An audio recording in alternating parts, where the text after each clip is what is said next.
All right, listeners, I think you know that we are part of the Radiotopia network, which is basically a network built on the idea that you should support the most creative, independent audio makers around. No one, and I mean no one, embodies the Radiotopia ethos more than Benjamin Walker and his show Theory of Everything. Benjamin, who I've known for a long time, has been making beautiful, personal, sprawling audio documentaries for decades that help us understand the very strange world we live in. And now he has a new series called Not All Propaganda is Art. The new series goes back to the 1950s when Western security agencies like the CIA paid artists, writers, and intellectuals to fight the cultural Cold War. The CIA funds were free. I mean, no one was told what to say. Gloria Steinem, activist who sees the CIA as a sort of enlightened pal or rich uncle, there is another viewpoint. Look, if you're listening to this show, I know you like secret histories. I know you like a mix of culture and politics and shadowy figures. So what are you waiting for? Not All Propaganda is Art from Benjamin Walker. You can find it now wherever you listen or at theoryofeverythingpodcast.com. This day is brought to you by Progressive. Are you driving your car or doing laundry right now? Podcasts go best when they're bundled with another activity. Kind of like Progressive home and auto policies. They're best when bundled too. Having those two policies together makes insurance easier and could help you save. Customers who save by switching their home and car insurance to Progressive save nearly $800 on average. Quote a home and car bundle today at Progressive.com. Progressive Casualty Insurance Company and Affiliates. National average 12-month savings of $793 by new customers surveyed who saved with Progressive between June 2021 and May 2022. Potential savings will vary.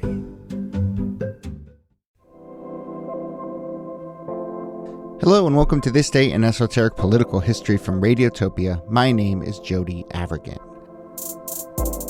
This day, April 3rd, 1979, the city of Boston is up in arms and on edge over a string of deaths in the Roxbury, Dorchester area of the city in early April.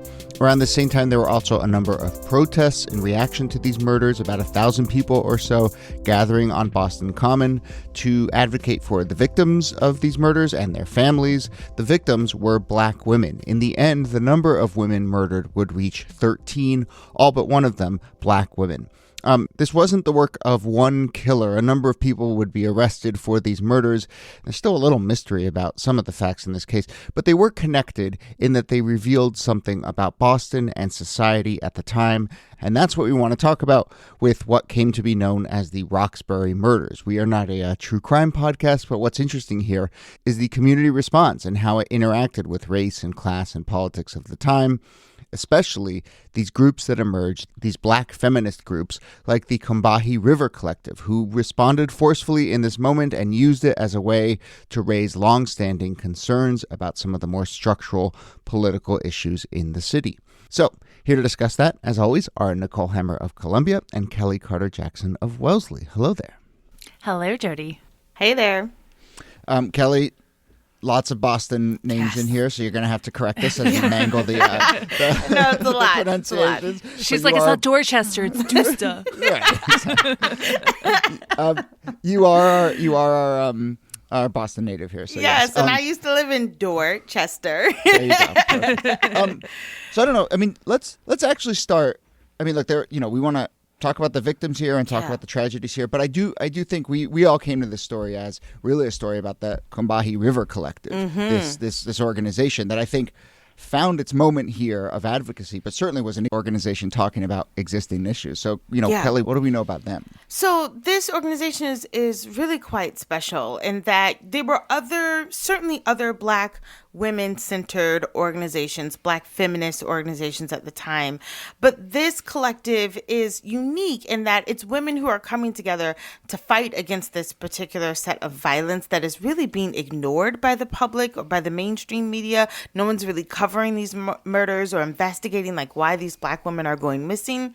But also it's an opportunity for them to partner with other organizations that were maybe either white-centered or Latino-centered that were doing this work and said, hey, we're stronger together. And to shine a light on these murders because Black women were being forgotten completely. And so this collective is quite profound in what it's able to do and how bright of a light it's able to shine on this dark moment in history.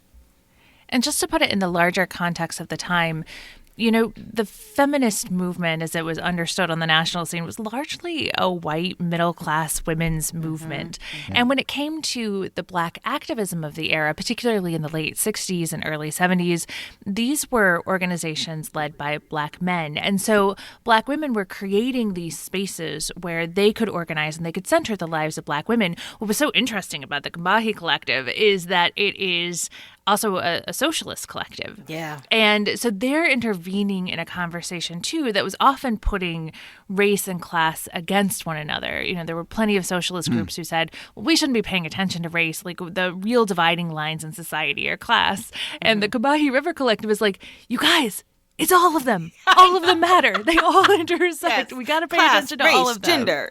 Yeah. Those conversations still go today. And so, you know, I think it starts a little bit with just pointing out that these murders weren't completely ignored, maybe a little undercovered, but in the coverage of the time also, there was very little just addressing that there was potentially a racial motivation here. Mm-hmm. And so a lot of it was just kind of in a say their name kind of way, just saying, look, let's be honest about what's going on here. Yeah, because all but one of the murder victims, they were all African-American women. And so, and Roxbury, we should say, is sort of the Harlem of Boston. I mean, it's a Black community, a vibrant Black community that people sort of know when they come to Boston and they're looking for Black people, Roxbury is the place to go. So the fact that it's happening in this small neighborhood at that is really concerning to a lot of people.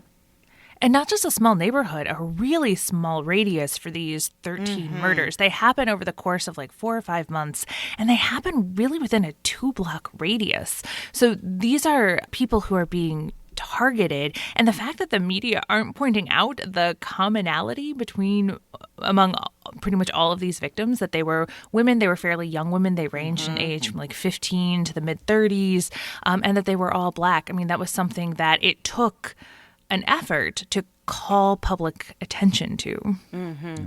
You know, when we talk about the various larger forces that were going on in Boston in particular at this time, from a race and class perspective, I mean, it's, Kellie, do you want to paint a picture a little bit of what's going on, both in terms of gentrification and also school desegregation and so forth? School desegregation was probably the biggest, hottest topic in Boston in the 1970s. I don't think anything else comes close to that sort of debate. It was national news, and it was a big deal when you think about Boston and desegregation. This was one of the hardest battles I can think of about how to integrate classrooms in inner city Boston. And to be honest, it's still an issue. But Boston also has, a horrible moniker of just being one of the racist cities in the country. And so that reputation has sort of, I think, fueled or at least colored the way that we saw these murders, because Boston has this horrible reputation. Yeah. There are some really just incredible artifacts from their efforts. So they were making pamphlets. I mean, there were these protests, and there's photos of those floating around, but they were also making pamphlets that said, 6 Black women died. Why did they die? And then the next pamphlet would have 6 scratched out, and it would say 7. And then the next one would have 7 scratched out, and it would say 8. And eventually it was 11 Black women. Why did they die? And these names would keep getting added. But then the pamphlets would also include critique of, from a feminist perspective, from a racial perspective, from an intersectional perspective, but then also, poetry and activism. I mean, it was real kind of like, this is a story that gets at so many different intersecting issues. And this is where we should say we get the term intersectionality, because intersectionality is not just the intersection of multiple identities, but it's also the intersection of multiple oppressions. So the things that people are experiencing as women, as Black women, as Black poor women, all of those things are coming together to really sort of describe the challenges that Black women and typically Black poor women are facing. So you get a lot of activists out of this. Audre Lorde is a big part of this. Many of us know her quotes and her work, but like Barbara Smith is also a huge leader in this movement. She's responsible for really the start of a lot of women's studies departments all across the country. It becomes more than just a pamphlet. It becomes like a way of producing knowledge and scholarship within the academia and also outside of academia.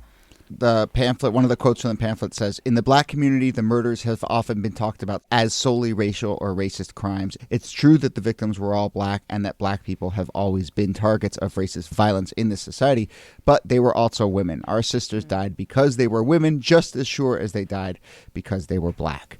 And that, you can see, is emerging intersectionality there. But to that point, in the Black community, these murders have often been talked about as solely racial or racist. I mean, what are they addressing there? Yeah, because I think there's a really great title of a book, and I'm forgetting who the author's name is, but it's basically all the men are Black, all the women are white, but some of us are brave. And it pokes at this dynamic that whenever we speak of Black people, we're really talking about Black men. And whenever we speak about women, we're really talking about white women. And so that's sort of the gap in which Black women are left out of that narrative. So even when you're telling Black history, Black stories, talking about the Black community, it is still always centered around Black men. And so you have these Black women who are coming together, and they're not just introducing words like intersectionality, but it's the Combahee River Collective that introduces the phrase identity politics. And they don't mean it in a kind of exclusionary way where like only Black women can talk about what's happening to Black women, but they are saying because we are Black women, we're able to see something here that you haven't been able to see from outside of our standpoint. And they were embracing that as a powerful form of politics, that Black women were able to bring insights and perspectives and calls to action, not just from their perspective as, Black women in this intersectional identity, but because they were often the people most often left out of the story, the most harmed by racial oppression, gender oppression, class oppression, and so they were able to speak to those things in a different way. So what I love about the collective is that they were doing a lot of transformative justice measures. So they had talked about how to protect themselves, how they were going to create these radical self-defense classes that you could take. They were going to build community safety programs and put out pamphlets that just warned young women not to walk alone at night and not to be in places that were not considered safe, to help the people in the community. So it wasn't just about shining light on it. It was also about giving women tools to combat the violence in the communities that they lived in. It's also interesting, too, because, they're not necessarily saying Black men don't try to protect us, but that myth or that idea that like, oh, have a Black man who's there, who can save you, who can protect you. They're like, well, what if you're the lead perpetrator of this violence? Like, what do we do when it's Black men or men in general that are the cause of these murders? How do we address that? It's a responsibility for the men to stop themselves from being violent, not for women to wait on men to stop the violence. Well, I think this week we're all thinking about that. I know. Any resonances that you're role, thinking? Yeah, but it's that classic thing of like, you can't look to the person who's perpetuating the violence to be the sole person to fix it, or you have to acknowledge what's really going on. Yeah.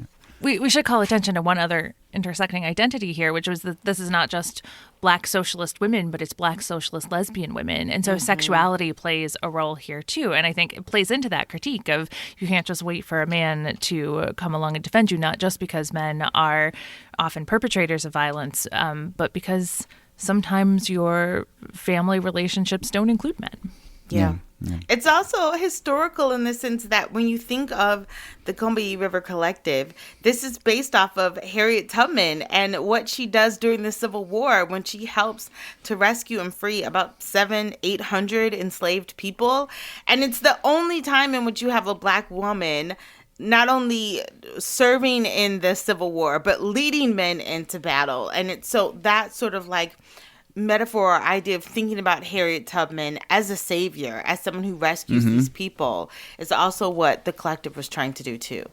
Agency. Yeah. Yes. And yes. liberation, right? Yeah. Liberation right at the center of this. I love that historical background because it gets right at what they're doing. And, you know, I will say, since this is my job, we did an episode about that. We talked about that nighttime raid and the incredible, definitely on our list of like, this should be a movie. It probably has shown up in some movies. But yes, incredible moment. I want to come back a little bit to this sort of identity politics and the rise of that. I mean, obviously, so many of the terms that we're talking about here at that time were being twisted and politicized and you know, used for various agendas. But, you know, intersectionality, identity politics, all of these things persist today as, you know, bafflingly, in my mind, controversial ideas.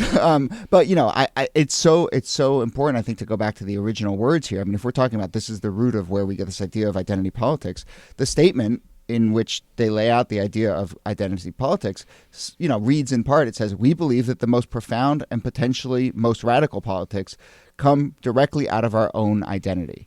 And then they go on to say, to be recognized as human, levelly human, is enough.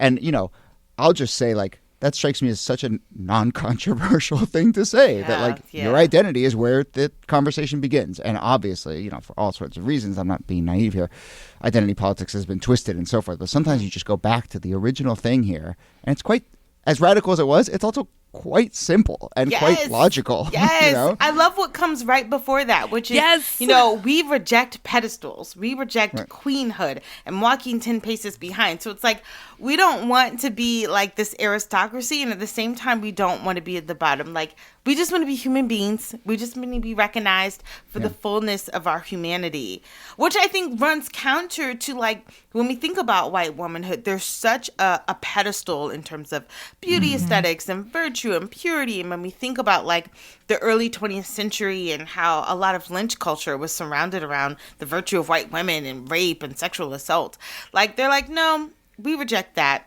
Like, we just, this is how we should be treated simply because we're human beings. Right. Yeah, and a rejection of that idea that Black women should be superhuman, which is also, I think, something that's often called upon. And I think that rejection of queenhood is really important, that we just want to be seen as human in all the full range of that and not as something exceptional or outside of that. Yeah.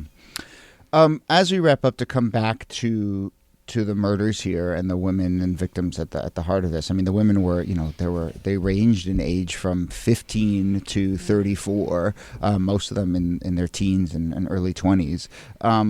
This fits into a larger thing. I'm sure a lot of people know that there's other stories, and a lot of them have been resurrected more recently, you know, but of serial killers, you know, the Atlanta massacre story is one I think that a lot of people now know that didn't know, but, you know, there's both an obsession with serial killers that has existed for so long in this country, but then if the serial killers were attacking Black women, completely memory holding it. And this is one of those stories, and I think people are learning these stories more and more now. This also reminds me of Oklahoma. Daniel Holtzclaw was a police officer that notoriously was sexually assaulting Black women in Oklahoma and, you know, having them do all kinds of things and not being held accountable until recently. He was sentenced to a lifetime in prison.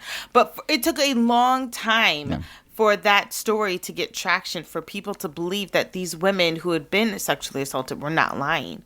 So, you know, in terms of this spate of murders, it may have not been the work of a serial killer. It was a bunch of murders that had a pattern that, as we've been saying, was connected to other larger forces that were going on.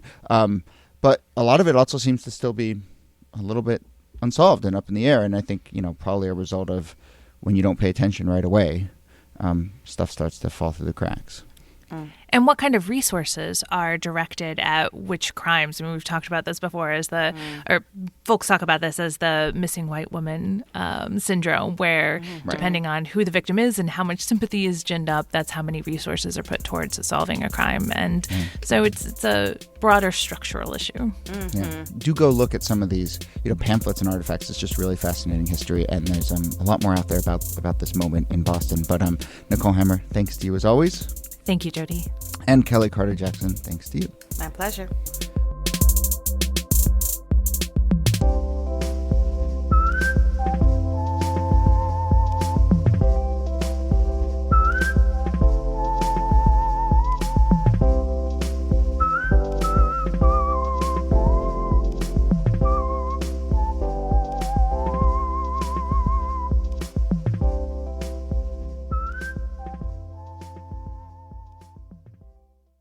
Support for This Day in Esoteric Political History comes from Odoo.